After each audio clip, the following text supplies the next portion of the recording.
Hello, नमस्कार। मैं अनुराधा गर्ग दीप्ति जबलपुर मध्य प्रदेश से आरणी चैरिटेबल फाउंडेशन के साहित्यवादी समूह के आज के कार्यक्रम भावों की पुष्पांजलि में आप सबका बहुत बहुत स्वागत करती हूँ। और आज मुझे भावों की पुष्पांजलि में महाकवि तुलसीदास जी को श्रद्धांजलि अर्पित करने का सुअवसर मिला है। इस अवसर पर आप सभी को मैं आमंत्रित करती हूँ और भावों की श्रद्धांजलि को अपनी प्रारंभ करती हूँ। अगर आप मुझे सुन रहे हैं तो कृपया बताएं।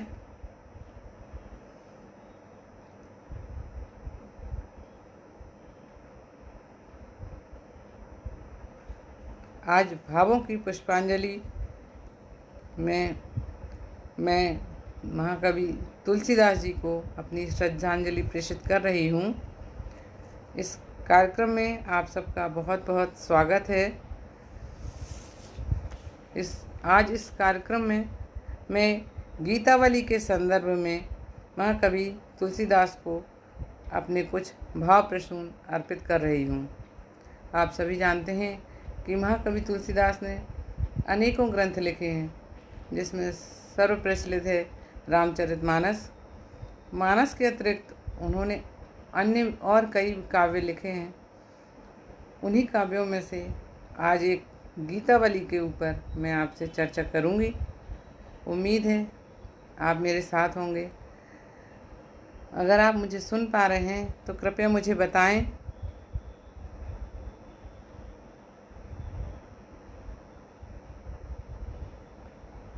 तुलसीदास जी के ग्रंथों में कलेवर की दृष्टि से रामचरितमानस के बाद दूसरा नंबर गीतावली का ही है। इसमें भी रामचरित का ही वर्णन है, परंतु कुछ शैली दूसरे ढंग की है। रामचरितमानस में सभी रसों का सांगोपांग वर्णन है। कहा गया है ना, सब रस रंग भरे हैं रामायण जी में, सब रस रंग भरे हैं रामायण जी में। दोहा सोरठा और चौपाई, दोहा सोरठा और चौपाई, रुच रुच छंद भरे हैं रामायण जी में, सब रस रंग भरे हैं रामायण जी में।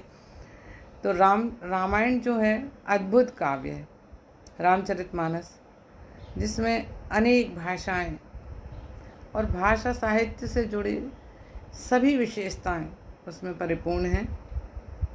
लेकिन गीतावली में ऐसा नहीं है।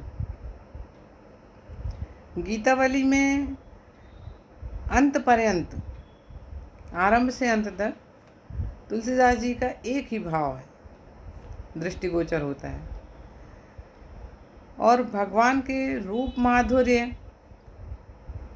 और करुण रस से भरपूर है ये गीतावली। यहाँ पर युद्ध आदि की झलकियाँ तक नहीं है। जैसे रामायण में लंका कांड है और उसमें जब राम रावण युद्ध बताया गया, तो उसमें बहुत सारे छंद केवल युद्ध से वर्णन वाले हैं। मगर गीतावली में कुछ भी ऐसा नहीं है।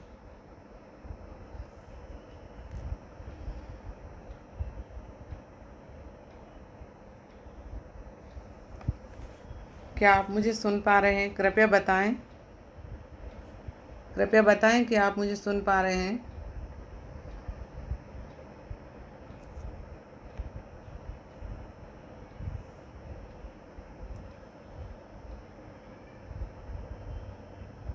प्रेक्षा जी नमस्कार। हंसा जी नमस्कार। आपको, आप मुझे सुन पा रहे हैं?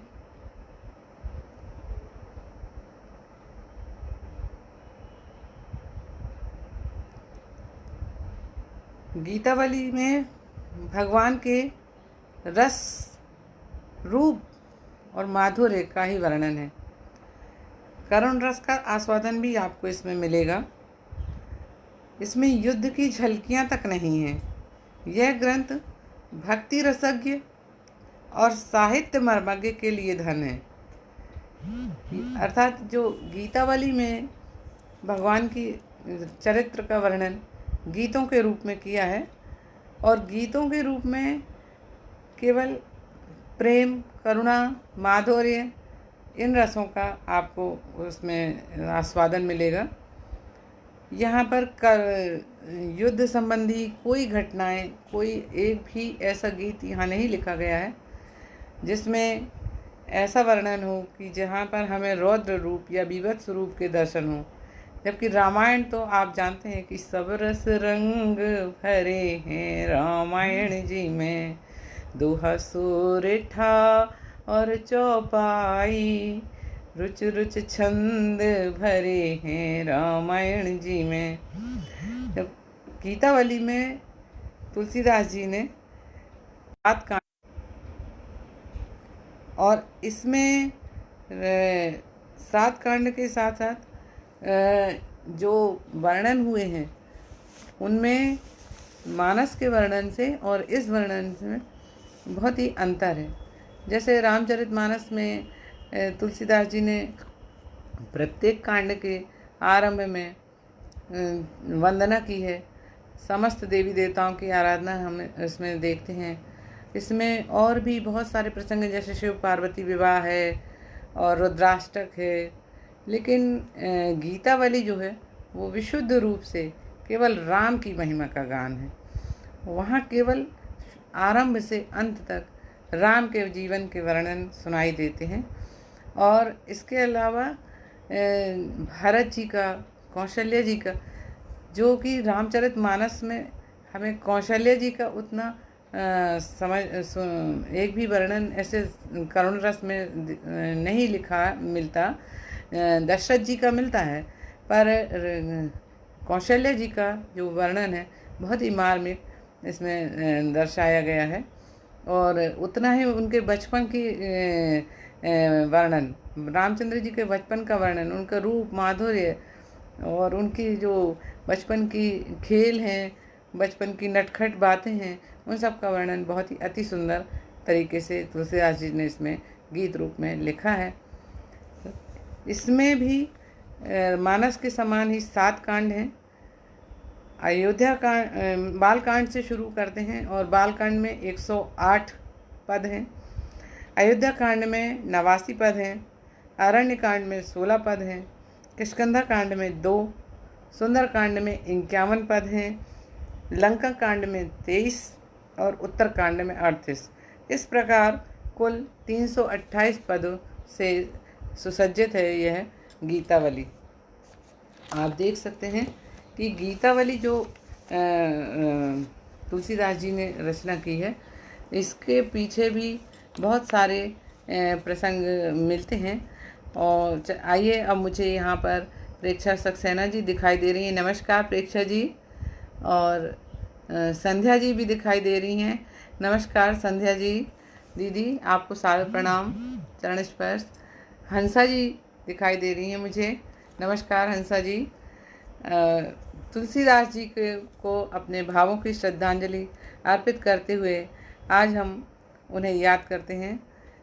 अब निकट ही उनका जयंती आने वाली है।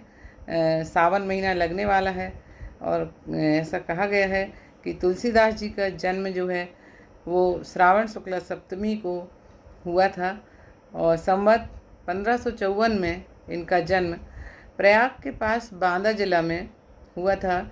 और इनके पिताजी आत्माराम दुबे और माता का नाम हुलसी था।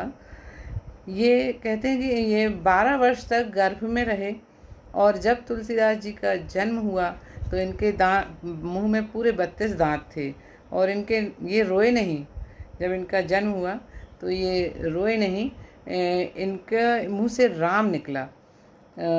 तो इनका जन्म अभुक्त मूल नक्षत्र में हुआ था। तो माता पिता डर गए थे कि कुछ अनिष्ट की आशंका से इनकी माता ने इनको दसवीं के दिन यानी 3 दिन बाद ही अपनी एक दासी चुनिया को इनको सौंप दिया और वो इन्हें लेके अपने ससुराल चली गई और उन्हीं ने इनका पालन पोषण किया, लेकिन वो भी ज़्यादा दिन इनके साथ नहीं रह सकी। और बचपन से ही, कहने का मतलब कि बचपन से ही तुलसीदास जी को ना उनके माता पिता का साथ मिला और ना ही जिनने इनको पाला था उनका साथ मिला। इनकी जो शिक्षा दीक्षा है वो श्री नरहरिदास जी ने कराई और उन्होंने इनका नाम राम बोला रखा। और ये बहुत ही प्रखर बुद्धि के थे। 15 वर्ष तक अनेक वेदांग का अध्ययन किया। फिर इन्हें सांसारिक मोह माया जागृत हुई तो ये वापस अपने घर आए। जब इन्हें पता चला कि इनके माता पिता का देहांत हो चुका है तो इन्होंने श्रद्धापूर्वक उनका श्राद्ध किया और श्राद्ध तर्पण करने के बाद इन्होंने कुछ दिन वहीं रुककर फिर इनका विवाह हुआ रत्नावली नाम की कन्या से। और इनका गृहस्थ जीवन में इन्होंने मतलब कुछ दिन अपने बिताए। उसके बाद कहते हैं कि एक दिन रत्नावली के प्रेम में ये इतने अधिक पागल थे कि वो उनके बिना रह नहीं सकते थे। और एक बार जब वो अपने मायके गई हुई थी तो ये भी पीछे से चले गए और कहते हैं कि उन्होंने कहा कि आप यहाँ मेरे पीछे पीछे क्यों आ रहे हैं, और जितनी लगन आप मुझ में लगा रहे हैं इतनी यदि भगवान में लगाएं तो आपका कल्याण हो जाएगा। उनकी बातें उनके अंतस को छू गई और उसी समय से उन्होंने राम के लिए अपना जीवन समर्पित कर दिया और वो उसके बाद वो प्रयागराज चले गए। यहाँ चित्रकूट में भी कुछ दिन रहे हैं और यहाँ पर वर्णन मिलता है कि हनुमान जी से उन्होंने आग्रह किया कि मुझे भगवान के दर्शन करने हैं और भगवान उनके सामने आते भी हैं लेकिन वो पहचान नहीं पाते हैं। तब हनुमान जी उन्हें संकेत देते हैं कि चित्रकूट के घाट में भई संतन की भी तुलसीदास चंदन से तिलक देत रघुवीर। रघुवीर जब उनके सामने आते हैं तो वो इतने मगन हो जाते हैं कि सब कुछ भूल जाते हैं। तो भगवान ही उनको उनके हाथ से चंदन लेके स्वयं लगा लेते हैं और अब उसी चंदन से तिलक स्वामी तुलसीदास जी का भी तिलक कर देते हैं। तो ये बहुत से वर्णन हमें अपने ग्रंथों में ऐसे मिलते हैं तुलसीदास जी के प्रति, लेकिन जो उनने लिखा है, जो उन्हें समाज को दिया है वो अद्भुत है। और हमारे भारतीय समाज के लिए तो वो एक मार्गदर्शक रहे हैं और उनके कारण ही आज हमारे सामाजिक यानी हर तरह के सामाजिक हों या राजनीतिक हों, वो राजनीति में भी आदर्श स्थापित करके उन्होंने दिखाया है।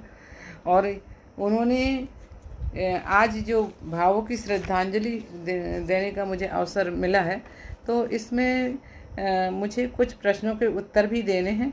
तो इसमें मेरा पहला प्रश्न है कि ऐसी कौन सी भावना है जिसके कारण कवि से आप प्रभावित हैं।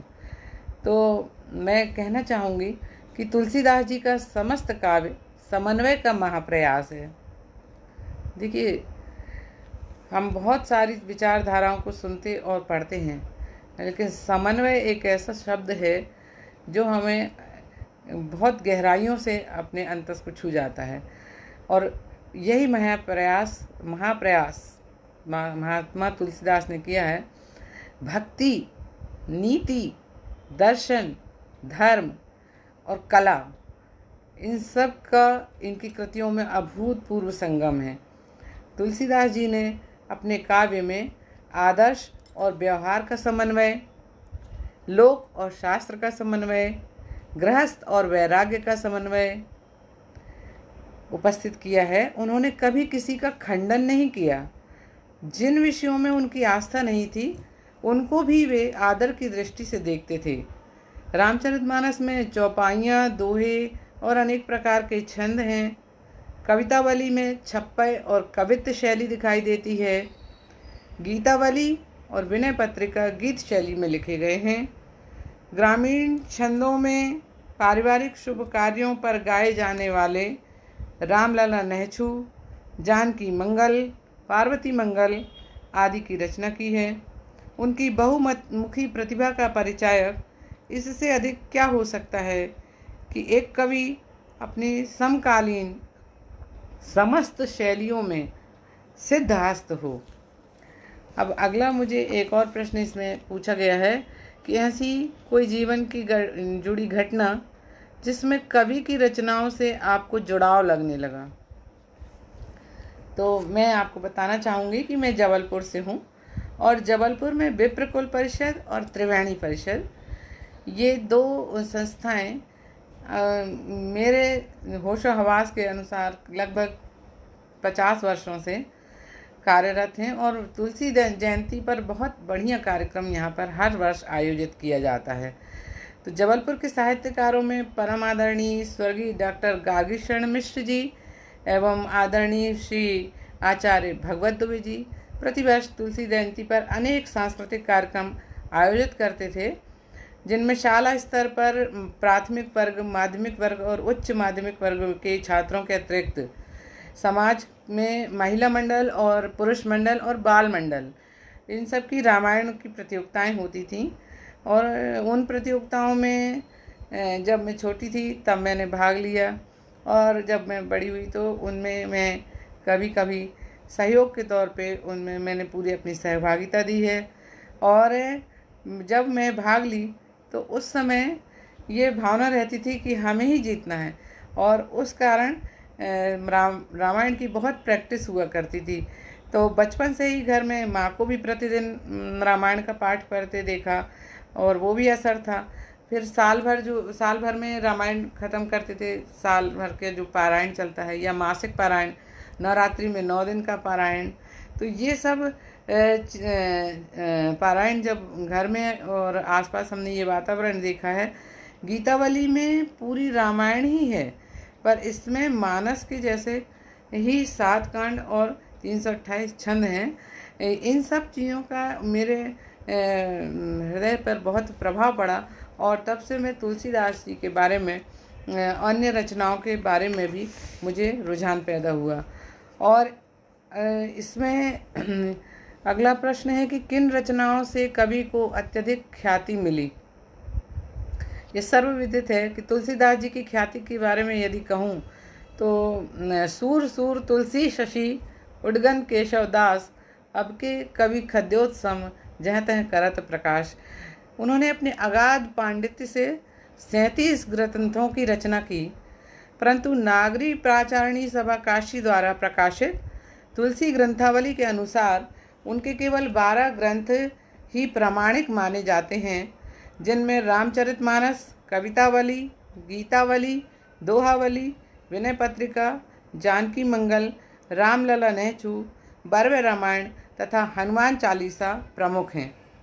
तुलसीदास जी की रामायण यानी कि रामचरितमानस एक ऐसा ग्रंथ है जिसको सबसे ज़्यादा ख्याति मिली है, जो निर्धन की झोपड़ी से लेकर और रईसों के राजप्रसाद तक समान रूप से समादृत होती है। साधारण मनुष्य की दृष्टि में इसकी महत्ता इसलिए भी है कि इसमें पारिवारिक, सामाजिक और राष्ट्रीय आदर्श की स्थापना की गई है। जीवन की हर समस्या का समाधान दिया है। सामाजिक कर्तव्यों की झलक रामचरितमानस में पाकर सामान्य जनता हर्ष विभोर हो जाती है। इसमें चौथा प्रश्न है कि कवि के सिद्धांत और उनकी काव्य के प्रति भावनाएं और प्रेरणा। आज हम गीतावली की बात कर रहे हैं। तो गीतावली को यदि हम गीतावली के साथ साथ यदि हम उनके अन्य ग्रंथों की ओर भी देखें तो अधिकांश की जो भाषा है वो ब्रज भाषा और अवधी, ये दोनों मिश्रित हैं। और रामचरितमानस में तो हमें अनेक भाषाएं दृष्टिगोचर होती हैं, पर जो शेष उनकी रचनाएं हैं उनमें जैसे गीतावली की प्रमुख बात कर रहे हैं तो ब्रजभाषा और अवधी भाषा में रचित गीतों वाली रचनाएं हैं, जिसमें राम के चरित्र की अपेक्षा कुछ घटनाएं, कुछ झांकियाँ, मार्मिक भाव बिंदु, ललित रस स्थल, करुणा, दशा आदि को प्रगीतात्मक रूप में एक सूत्र में पिरोया गया है। यह मूलतः जो गीतावली है यह मूलतः कृष्ण काव्य परंपरा की गीत पद्धति पर लिखी गई रामायण ही है। वस्तु विभाजन में इसमें 7 कांड हैं, बिल्कुल रामचरितमानस की तरह ही। और इनका जो काव्य के प्रति भावनाएं और प्रेरणाएं हैं वो उन्हीं के द्वारा रचित इन 2 पंक्तियों में सिद्ध होती हैं कि करति भनति भूति भल सोई, सुर सरी सम सब कहूँ हित होई। यानी कविता जो है, यानी उन्होंने कहा है कि यश, कविता और वैभव वही श्रेष्ठ है जिनसे गंगा के समान सबका कल्याण हो। तुलसीदास जी ने प्रबंध और मुक्तक दोनों प्रकार के काव्यों की रचनाएं की हैं। रामचरितमानस उनका प्रबंध काव्य है, अन्य रचनाएं मुक्तक। वे आदर्शवादी भविष्य सृष्टा थे। उन्होंने मानव प्रवृत्तियों की गंभीरता से देखा, इसलिए पाठक उनके द्वारा प्रतिपादित अनुभूतियों को, उनके राग वैराग्य, हास्य और रुदन को अपना राग वैराग्य, हास और रुदन समझते हैं। स्वयं साकारवादी होते हुए निराकार की उपासना का महत्व प्रतिपादित करते हुए दोनों में अभेद स्थापित किया। भक्त ही ज्ञान ही नहीं कछु भेदा। तुलसीदास जी कहते हैं कि भक्त ही ज्ञान ही नहीं कछु भेदा, उभय हरहि संभव भव खेदा। कि दोनों ही हर खेद को हरते हैं। अब इसमें 5वां प्रश्न जो पूछा गया है वो ये है कि उनकी पहली रचना जिससे प्रभावित होकर आपने उन्हें पढ़ना शुरू किया। तो मैं बताना चाहूँगी कि हमारे मध्य प्रदेश का जो पाठ्य पुस्तक निगम है, इसमें जब हम लोग छोटे थे और हम लोग प्राथमिक माध्यमिक कक्षाओं में जब पढ़ते थे तो कबीर के दोहे, तुलसीदास जी के दोहे, ये सारे पद्य हुआ करते थे और उन्हीं का बहुत बचपन से ये प्रभाव रहा है। बचपन में पहली जब हम लोगों ने कविता, दोहे, चौपाइयाँ रामचरितमानस की पढ़ी मिडिल स्कूल में, तो उसी समय क्या होता था कि जबलपुर में एक रामलीला बहुत प्रसिद्ध है, गोविंदगंज रामलीला, और हम लोग बचपन में वो रामलीला देखने जाते थे और फिर वही संवाद उसी लय में गाने की कोशिश किया करते थे। तो पहला जो पाठ हम लोग को 6वीं कक्षा में था, तो वो एक दूसरे को हम लोग बोल बोल के सुनाया करते थे। जो आपको सुना रही हूँ वो वैसे ही बोला करते थे। मांगी नाव न केवट आना, कहीं तुम्हार मरम में जाना। ये जो मांगी नाव न केवट मतलब जो रामचंद्र जी की केवट से मित्रता है। उसके बाद 7th क्लास में आए तो राम सुग्रीव मैत्री थी उसमें, और उसमें जो पंक्तियाँ थी वो बिल्कुल हृदय को छूने वाली कि जे न मित्र सम हो ही दुखारी, तिन्हि बिलोकत पातक भारी, निज दुख गिरि सम रजस करी जाना, मित्रक दुख रज मेरु समाना। तो ये बचपन से जो हम लोगों ने कक्षाओं में पढ़ा है, तो तुलसीदास जी का अमिट छाप हम लोगों के मानस पर था, मेरे मानस पे था। और CBSE के कोर्स में आज भी ये जो गीतावली है इसके दोहे पढ़ाए जा रहे हैं। ये बहुत ही अच्छी बात है, जबकि आजकल के माध्यमिक शिक्षा मंडल के कोर्स में तुलसीदास जी की ये रचनाओं का को नहीं बताया जाता है। ये जो गीतावली है इसके कुछ पद आज भी 9th 10th और 11th में CBSE में पढ़ाए जाते हैं। और आइए अब हम इसके गीतावली के बारे में कुछ आगे देखते हैं कि इसमें किस कांड में किस प्रकार का वर्णन है। तो आप सभी को पता है कि बाल कांड जो है वो रामचंद्र जी के बाल रूप का वर्णन है उसमें, और इसमें मगर गीतावली में बाल कांड में बधाई है, नामकरण है, दुलार है, माता का दुलार है, विश्वामित्र जी का आगमन है, अहल्योद्धार है, जनक पुरी में प्रवेश है, पुष्प वाटिका में प्रवेश और विवाह की तैयारी और वापस अयोध्या आगमन है। अयोध्या कांड में राज्याभिषेक की तैयारी, वन के लिए विदाई, वनमार्ग, चित्रकूट का वर्णन और कौशल्या की विदाई वेदना, ये इस गीतावली की विशेषता है। एक पुत्र के लिए माँ किस तरह विरह में तड़पती है, ये गीतावली में बहुत ही सुंदरता से वर्णन गोसाई ने किया है। और इसमें अयोध्या कांड में ही दशरथ का देह त्याग, भरत का अयोध्या में प्रवेश और चित्रकूट प्रस्थान, राम भरत मिलन और राम विधुरा अयोध्या। ये देखिए, ये एक नया शब्द इसमें आया है, विधुर से विधुरा, राम विधुरा अयोध्या। ये जो अयोध्या का वर्णन इसमें बताया कि राम के बिना कैसी अयोध्या, तो वो भी बहुत ही मार्मिक है। अरण्य कांड में वन विहार, मारीच वध, सीता हरण, जटायु वध, राम की वियोग व्यथा, जटायु से भेंट और सबरी से भेंट वर्णन है। किष्किंधा कांड में केवल 2 ही पद हैं, ऋषिमुख पर्वत पर राम और सीता की खोज का आदेश। और सुंदर कांड में अशोक वन में हनुमान और रावण की भेंट, सीता से विदाई, राम के पास पहुंचना, वानर सेना की लंका यात्रा, रावण से मंत्रणा, विभीषण शरणागति और जानकी और त्रिजटा के संवाद। लंका कांड में मंदोदरी प्रबोध है, अंगद का दूत कर्म है, लक्ष्मण मूर्छा, विजयी राम, अयोध्या में प्रतीक्षा और अयोध्या में आनंद और राज्याभिषेक। ये बहुत ही सुंदरता से राज्याभिषेक का वर्णन गीतावली में गोसाई जी ने किया है। और अंत में उत्तरकांड है। उत्तरकांड में राम राज्य, राम रूप, राम हिंडोला, ये एक नई चीज़ यहाँ मिलती है जो मानस में नहीं है। राम हिंडोला जो वर्णन गीतावली में मिलता है, बहुत ही सुंदर वर्णन मिलता है। अयोध्या की रमणीयता, दीपमालिका, बसंत विहार, अयोध्या का आनंद, राम राज्य, सीता वनवास, लवकुश जन्म और रामचरित का उल्लेख। गोसाई जी ने गीतावली में भी रामचरितमानस का पूरा उल्लेख किया हुआ है और अंत में एक ही गीत में, एक ही पद में पूरी रामचरितमानस को समझा दिया है। इसके आज मैं आपके सामने अब कुछ पदों का वर्णन करती हूँ, कोशिश कर रही हूँ, आशा है आपको पसंद आएंगे। सबसे पहले बालकांड में बधाई है।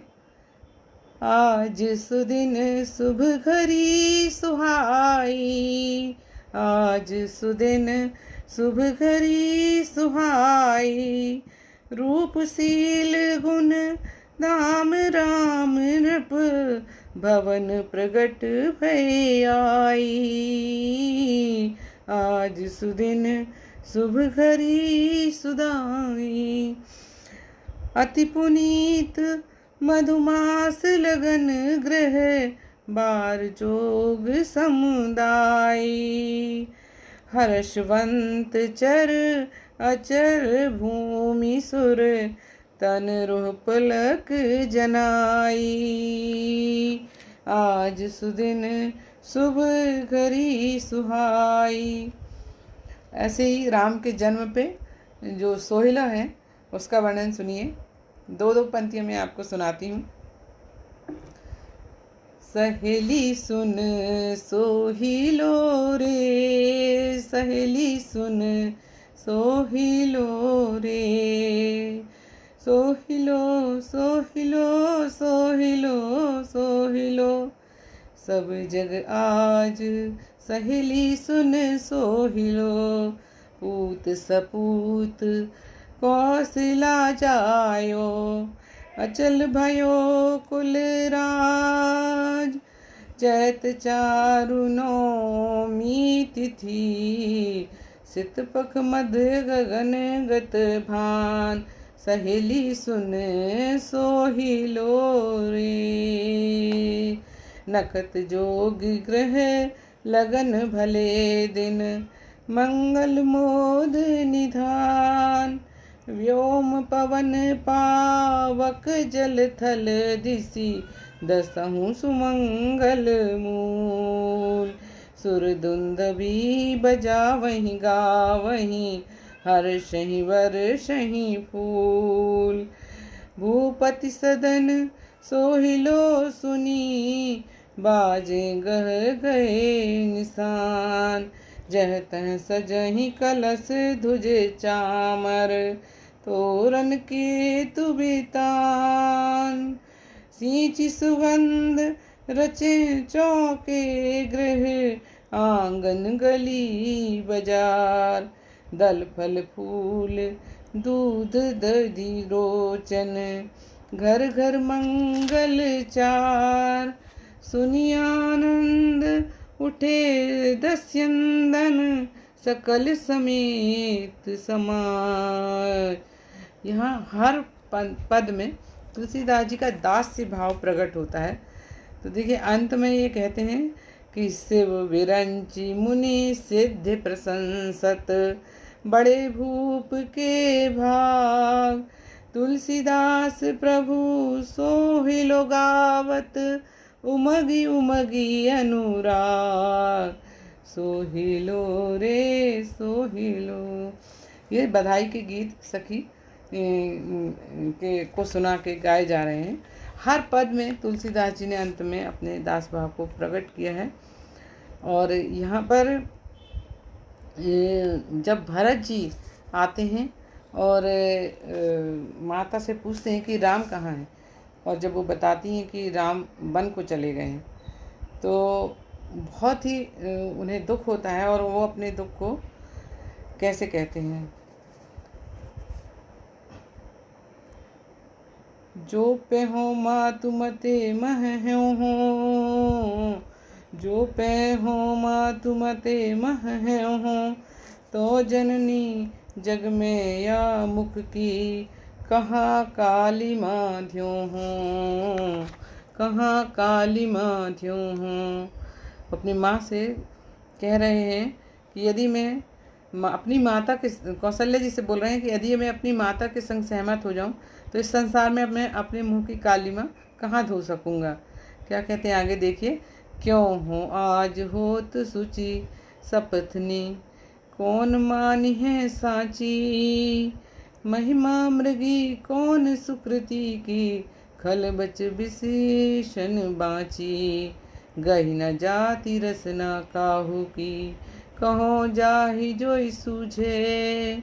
दीन बंधु कारुण्य सिंधु बिनु, कौन हिये के पूझे। तुलसी राम वियोग विषम विष, विकल नारी नर भारी। भरत सने सुधा सींचे सब, भय ते ही समय सुखारी। वो भरत जी अपनी करुणा को अपनी कौशल्या माँ से कह रहे हैं कि आज सौगंध खाने से भी मैं निर्दोष हो सकता हूँ क्या। मेरी बात को सच कौन मानेगा। भला किस पुण्यवान की महिमा रूप मृगी दुष्ट के बागवानों से विद्ध हुए बिना बची है। किसी की जीभ नहीं पकड़ी जा सकती, इसलिए जिसको जो सूझता है वैसा ही कहे। मेरे हृदय की बात तो करुणा साकर दीन बंधु भगवान राम के बिना और कौन जानेगा। तुलसीदास जी कहते हैं, राम के वियोग रूप विषम विष से सब नर नारी बहुत व्याकुल हो रहे थे। उस समय भरत जी के स्नेह रूप अमृत से सींचे जाकर वे सब सुखी हो गए। और फिर भरत जी चित्रकूट में प्रस्थान करते हैं। आगे एक सुंदरकांड में बहुत ही अच्छा वर्णन मिलता है।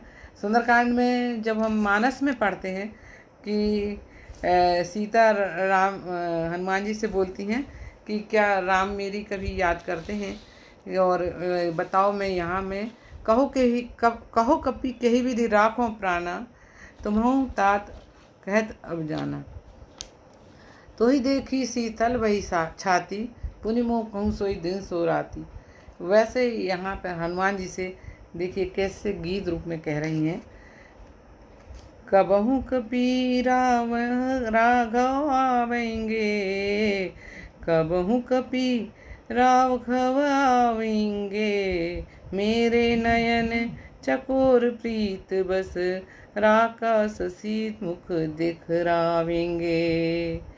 कहती हैं कि क्या कभी रघुनाथ जी आएंगे और मेरी प्रीति वश नयन चकोरों को क्या भी कभी अपना चंद्रमुख दिखलाएंगे। मधुप मराल मोर चातक हैं लोचन, बहु प्रकार धावेंगे। अंग अंग छवि भिन्न भिन्न सुख, निरख निरखी तह तह छावेंगे। कह रहे मेरे नेत्र भ्रमर, हंस, मयूर और पपीहा होकर अनेक प्रकार से दौड़ेंगे और उनके अंग अंग की छवि में भिन्न भिन्न प्रकार का सुख देखकर जहाँ तहाँ वहीं छा जाएंगे।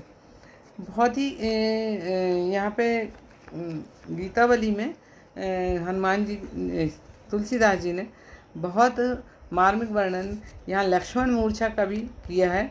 और देखिए कि राम कैसे वर्णन कर रहे हैं इस पीड़ा का। जब लक्ष्मण जी को शक्ति लगती है वो मूर्छित हो जाते हैं कि मोरो सब पुरुषार्थ था को, मोरो सब पुरुषार्थ था को, ये पद CBSE में पढ़ाया जाता है। विपत्ति बंटावन बंधु बाहु बिन, करो भरोसो काको, मोरो सब पुरुषार्थ था को। सुन सुग्रीव साचे मुँह पर, फेरो बदन विधाता, ऐसे समय समर संकट हो, ज्यों लशन सो भ्राता। गिरि कानन जय हैं शाखा मृग, सो हो पुनि अनुज संघाती, है हो कहाँ विभीषण की गति, रही सोच भर छाती। तुलसी सुनी प्रभु वचन, भालु कपि सकल विकल ही हारे। जामवंत हनुमंत बोली तब, अवसर जानी प्रचारे। मेरा सारा पुरुषार्थ थक गया, अपनी विपत्ति को बांटने वाले भाई रूप भुजा के बिना अब मैं किसका भरोसा करूं। सुग्रीव सुनो, विधाता ने सचमुच मेरी ओर से मुख फेर लिया है। इसी समय ऐसा युद्ध संकट उपस्थित होने पर लक्ष्मण जैसे भाई ने त्याग दिया। वानर तो पर्वत और वनों में चले जाएंगे और मैं भैया लक्ष्मण का साथ पकड़ूंगा, परंतु मेरे हृदय की यही सोच भरा हुआ है कि विभीषण की गति क्या होगी। तुलसीदास जी कहते हैं, प्रभु के ये वचन सुनकर सब वानर रीछ हृदय में व्याकुल होकर थकित होते हैं और जामवंत जी हनुमान जी को बुलाकर तब याद दिलाते हैं, जैसे किष्किंधा कांड में कहा है ना कि काश चुप साध ही रहो बलवाना। तो फिर अब आगे इसमें हनुमान जी को जामवंत जी याद दिलाते हैं उनकी शक्तियों का, और आगे जाके उनको फिर ये ज्ञान होता है। इसमें अंतिम पद जो दिया है गीतावली में, उसमें पूरा रामचरितमानस का उल्लेख है। और ये कहते हैं कि ये यदि इस भर को अपन पढ़ें तो हमें हमारी दिन भर में मतलब प्रतिदिन हम पूरी रामायण हमारी हो जाती है। रघुनाथ तुम्हारे चरित मनोहर, गावहीं सकल अवधवासी, अति उदार अवतार मनुज बपु धरे, ब्रह्म अज अविनाशी। प्रथम ताड़का हति सुबाहु, बधि मख राख्यो द्विज हितकारी, देखि दुखी अति शिला साप, बस रघुपति विप्र नारि तारी। सब भूपन को गर्भ हरियो हरि, भंज्यो शंभु चाप भारी, जनक सुता समेत आवति गृह, परशुराम अति मदहारी। तात वचन तजि राज काज सुर, चित्रकूट मुनि भेष धर्यो, एक नयन कीन्यो सुरपति सुत, बधि विराध ऋषि शोक हर्यो। पंचवटी पावन राघव करि, सूप नखा कुरूप कीनी, खरदूषण संहारी कपट मृग, गीधराज कह गति दीन्ही। हति कबंध सुग्रीव सखा करि, बेधे ताल मारी बाली मारियो, बानर रीछ सहाय अनुज संग, सिंधु बांधि जस विस्तारियो। सकल पुत्र दल सहित दसानन, मारी अखिल सुर दुख टारियो। परम साधु जी जान विभूषण, लंकापुरी तिलक सारियो। सीता अरु लक्ष्मण संग लीने, और जिते दास आए, नगर निकट विमान आए, सब नर नारी देखन धाये। शिव विरंच सुख नारद आदि मुनि, स्तुति करत बिमिल बानी, 14 भुवन चराचर हर्षित, आए राम राजधानी। मिले भरत जननी गुर परिजन, चाहत परम आनंद भरे, दुसह वियोग जनित दारुण दुख, जाम चरण देखत बिसरे। वेद पुराण विचारी लगन शुभ, महाराज अभिषेक कियो। तुलसीदास जिन जानि सुअवसर, भगति दान तब मांग लियो। ये अंतिम गीत गीतावली में है, जिसमें तुलसीदास जी ने भक्ति का दान मांग लिया है भगवान से। और इसके साथ ही ये गीतावली का जो पद का वर्णन है वो मैं यहाँ पर विश्राम देती हूँ। और तुलसीदास जी के बारे में जो उनकी अंतिम समय, मतलब उनकी जो मृत्यु के लिए प्रसिद्ध है वर्णन, कि